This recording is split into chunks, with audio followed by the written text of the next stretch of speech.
In this week's In-Ear Insights, as it's about to be content marketing world, figured this week we could talk about one of the missing pieces of content marketing, which is content attribution. So content attribution, well, what is content attribution? Katie, when you hear that term, what does that mean to you?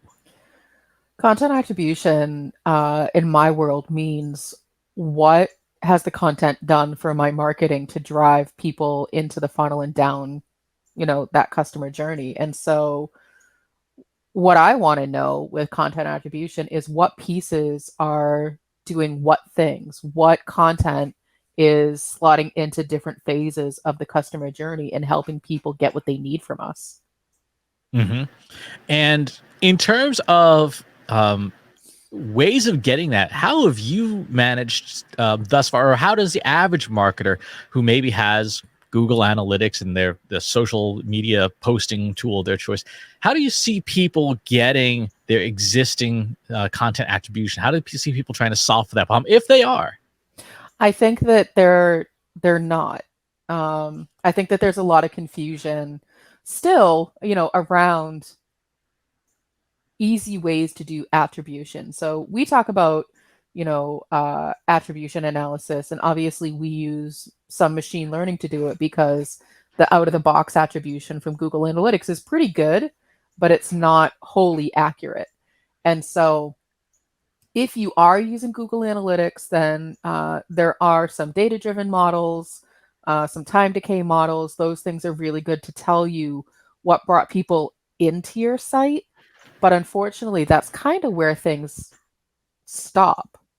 And so that gives you sort of two pieces of the puzzle. It gives you awareness and it gives you purchase, but it doesn't give you that in between where you're trying to nurture and you're trying to educate and you're trying to keep people engaged. And I think that that's the missing piece of content attribution if you're just using something out of the box like Google Analytics for your attribution. So I think that's the problem that a lot of marketers can't solve for. They know what content brings people in. They know maybe what content converts, but they don't know what's in the middle.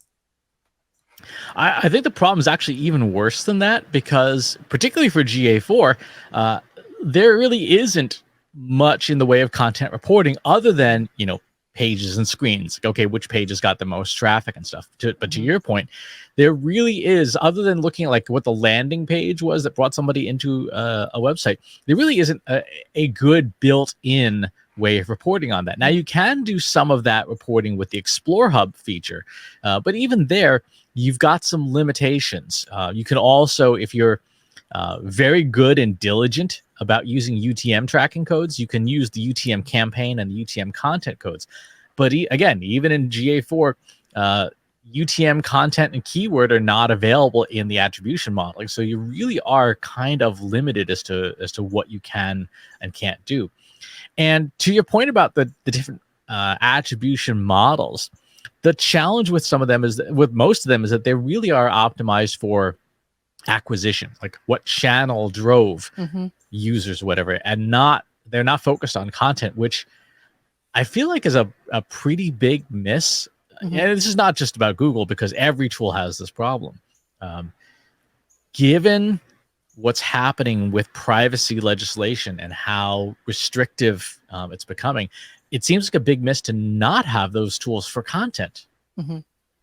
No, and I agree with that, especially when you think about marketing in general, digital marketing, it pretty much all starts with content. Without having some kind of content, you don't have marketing. So if you're just, putting up a post on social media, that's content. If you're creating a video, that's content. If you're creating a podcast, that's content.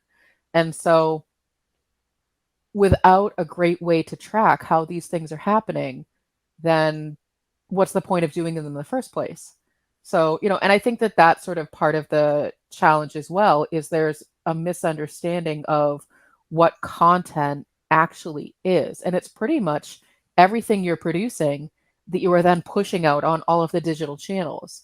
And so it's almost like if you take the word content out of the attribution analysis, it maybe somehow becomes easier, because I think there's this misunderstanding, like if I'm just doing content attribution, that I must just want to know where in my journey the blog fits, or where in my journey, the podcast fits. But it's really everything that you're doing. It's just another way of saying digital marketing, because without that content, there is no marketing. Exactly.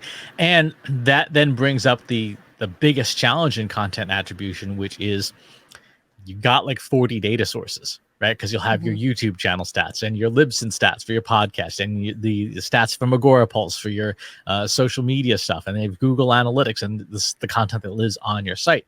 And therein lies, how do you even figure out like what content, even just by content repository, what content is resonating or not? It's really, really challenging.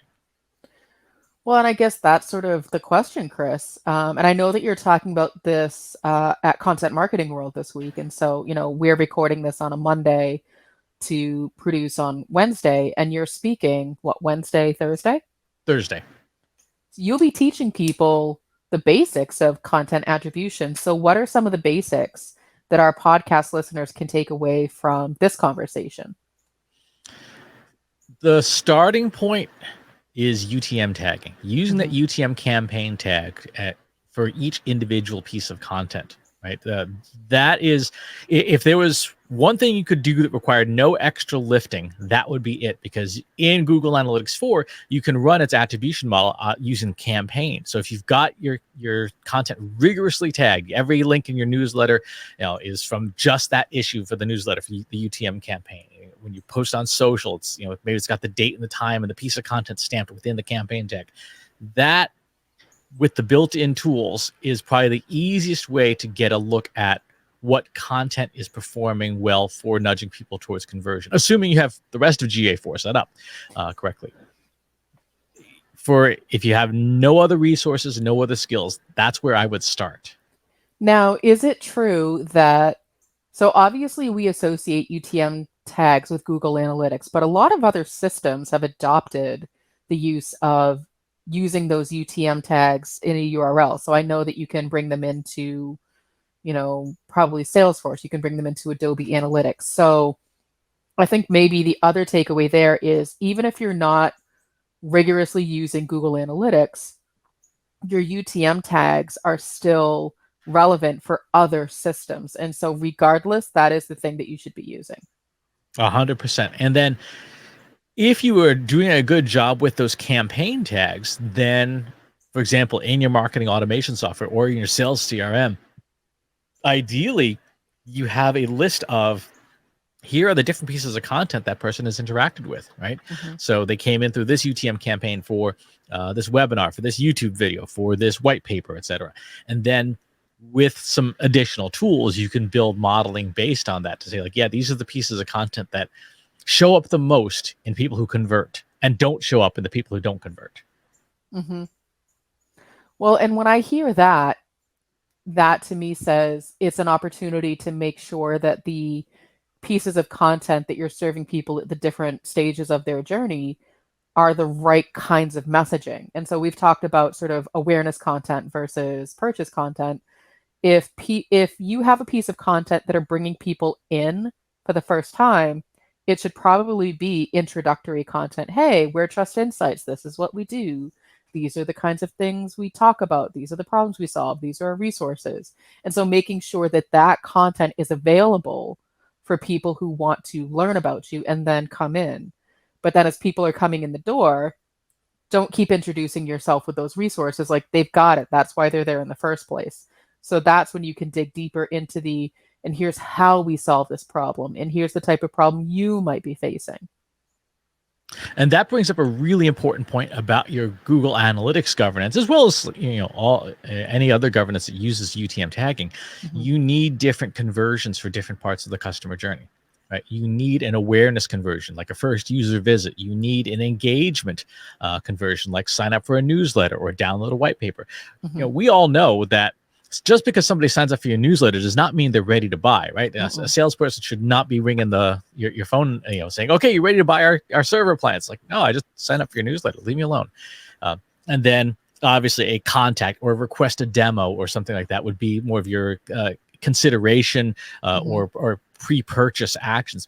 But you need those different conversion set up in a tool like Google Analytics, because if you do your campaign tagging rigorously, then you can see the content that converts at each of those stages. Without that, you're just kind of hoping, you're just trying to infer content, all the way to the end. And to your point, you may be having different content will resonate at different points in the customer journey. Well, and especially if your sales cycle is, 6 months, 12 months, 18 months, you are completely going to lose track of what's working within those 18 months. From the time of them first learning about you to the time of them actually doing something, you're going to have no idea, because 18 months have gone by and who knows what it was that brought them back in or kept them there. Exactly. And even that goes, to additional governance issues. Because again, if there are these really long sales cycles, then you need to have something that's constantly refreshing the campaign codes to keep bringing that person back in. Otherwise, after a certain amount of time, depending on what you have set up in Google Analytics, that person will get treated as a new user, as an example. So you want to have those regular and frequent pieces of content, like a newsletter. One of the reasons that and this has been something that I've done in my career for the last 15 years, is have a weekly newsletter. A monthly newsletter is just not enough to get somebody, to keep them engaged, to keep presence of mind, and to keep your analytics systems working, right? Because if somebody opens up maybe every other newsletter from you, okay, great, they open 2 a month, so you're still getting decent data. If you send out a monthly newsletter, you could be 60 days between opens, right? Depending on what your timeouts are for things like campaign codes in Google Analytics, you might be just dropping that person and causing them to be treated like a brand new. And if you send it quarterly, you're hosed. Well, and so there's the data side of it, but there's the human side of it too, where if they're not getting your newsletter more frequently, then they're probably like me, who looked at their email inbox this morning and go, I don't remember signing up for this. Unsubscribe. What the hell is this? Get out of here. Delete it. Oh, this looks like spam. Great. Because the infrequency, it's not a word, the lack of frequency from these pieces of content make me as the end user forget what the heck it even is. And I've already lost interest, and I don't want it cluttering up because it's not something that is useful to me anymore. And you've already lost me as a potential customer. Exactly. So you've got to have frequency to fuel content attribution. And that means social posts, email newsletters, text messages, however you stay in touch with your customers. And you also need to have a way of compiling all the data together. So there's 2 different types of content attribution models that you can run.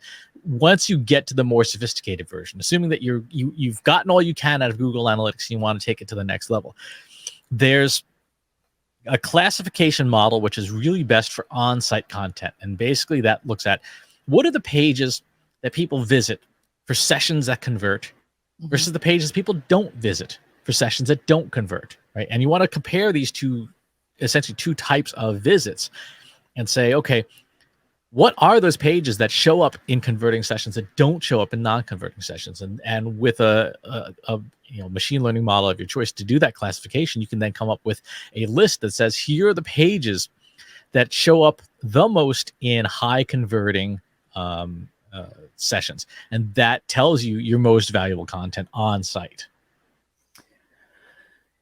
And I think to that too. So we're talking about you need to be creating content frequently. And I can imagine, ourselves included, a lot of marketers going, well, I just don't have the resources to create that much content.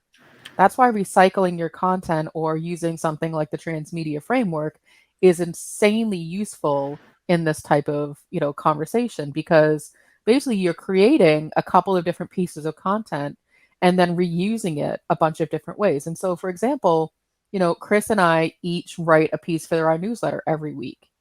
And then what we've been doing for, over a year now, is then taking those individual pieces of content from the newsletter and recycling them into blog posts, with a delay, with a lag on our website. So that's 2 blog posts a week that we didn't then also additionally have to write. And we are theoretically hitting different audience members because people who sign up for the newsletter are not necessarily the same as the people who come to our website and learn about us for the first time.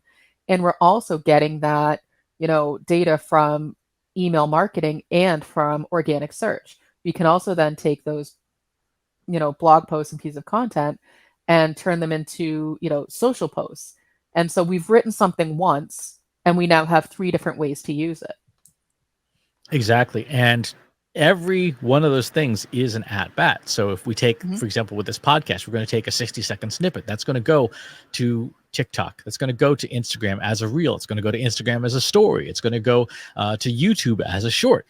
And one of the things I've seen very successful content creators do is atomize, that content, just because they're looking for the serendipity, like if they're getting the person at the right moment in time, so that if somebody sees just the short of the video, they're like, oh, that was actually interesting. Let me go ahead and click through and watch the whole video, or go read the blog post and things like that. And, to your point, having content in multiple formats, text, video, and audio, not only is good for accessibility, but is also 3 chances to reach somebody instead of 1 on any given piece of content. So having that stuff out there creates more.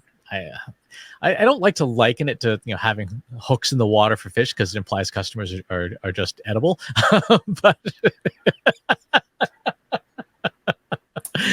but the concept does hold.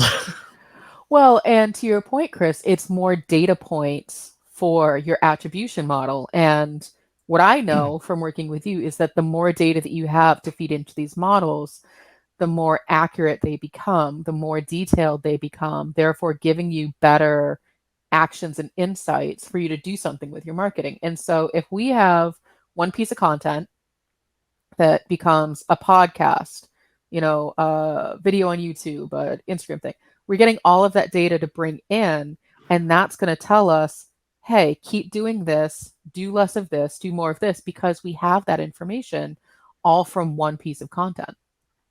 Exactly.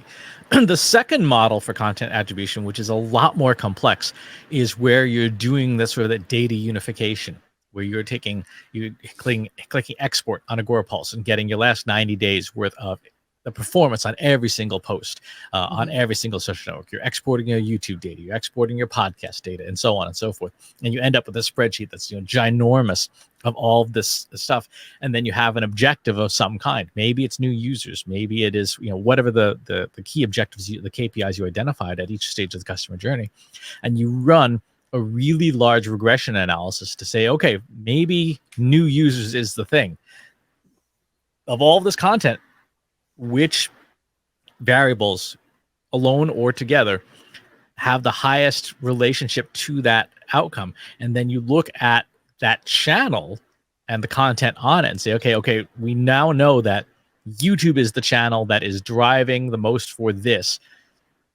Let's take a look at the content on YouTube to see what, and now you take that YouTube content, every single post, and run the exact same analysis against your KPI and say, okay, which pieces of content have the highest relationship to that? So it's a multi-stage process to get to the content that's resonating best. And the challenge there besides the coding part, is then identifying, is that content resonant because of the content itself, or was there something circumstantial that happened that, we just happened to be in the right place at the right time?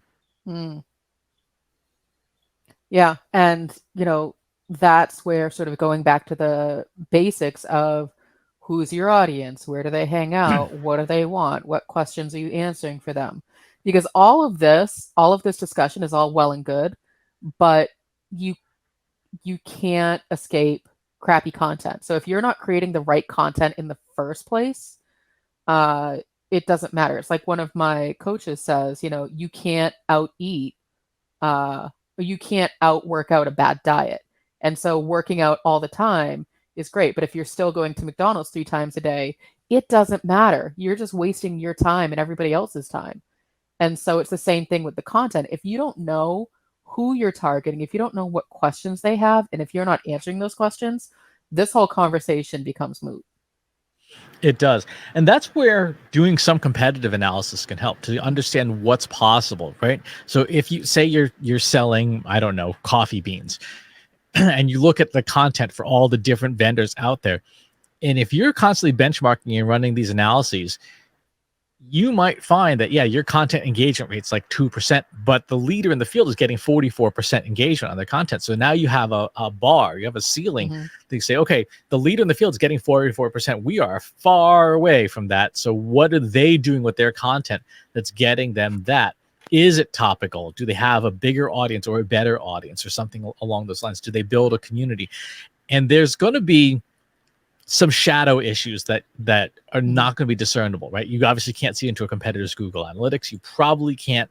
You maybe could join their Slack group or their Discord community or whatever, but there's always going to be those things behind the scenes that you don't have access to.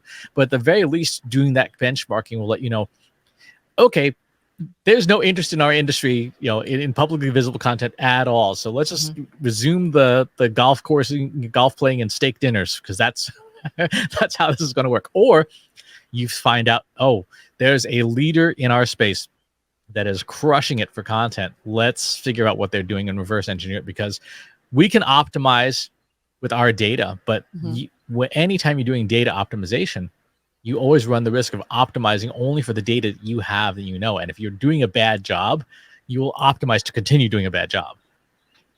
Yeah. So it sounds like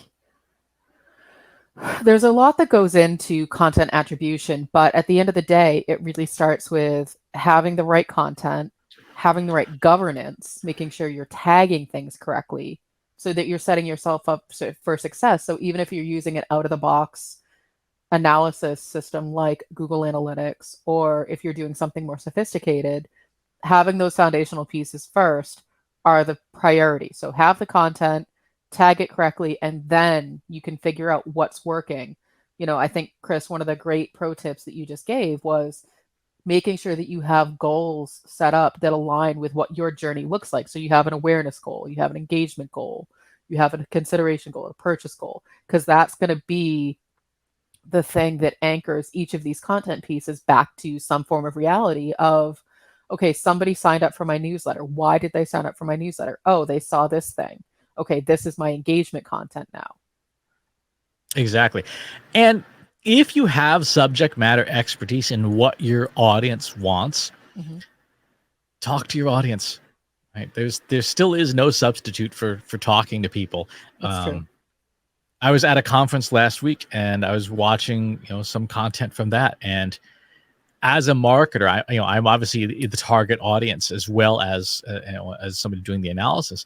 There was a lot of stuff that made me go, "Wow, you're an idiot." What the words that just came out of your mouth were just almost completely wrong. And anytime I have that reaction, I know there's a potential for some really good content, because if it annoys me as a member of the target audience, there's a chance that I can make a version of that that says, okay, here's how to do it better than what you were just told. Yeah. And so I wholeheartedly agree with that. There is no substitution for talking to people, asking them what they want. I mean, this is the N of one conversation that we have all the time. Don't assume that you know what people want because you're biased and you're just telling them what you think they want or what you actually want for yourself. Ask people what they want, give them that, and you'll find that your customer journey gets cleaned up, people move through it, your data becomes cleaner, and it's not rocket surgery, as they say. Until it is. Until it is. Any other final thoughts on content attribution before we head on out? Get your data governance squared away first. Make sure that you have a rigorous process for how you're tagging your content. Is this engagement content? What channel is this content on? Do not rely on these other systems to do the tagging for you. That is my number one, I guess, takeaway is take back control of what you have control over, and that's the tagging. Exactly. And that applies to almost every analytic system out there.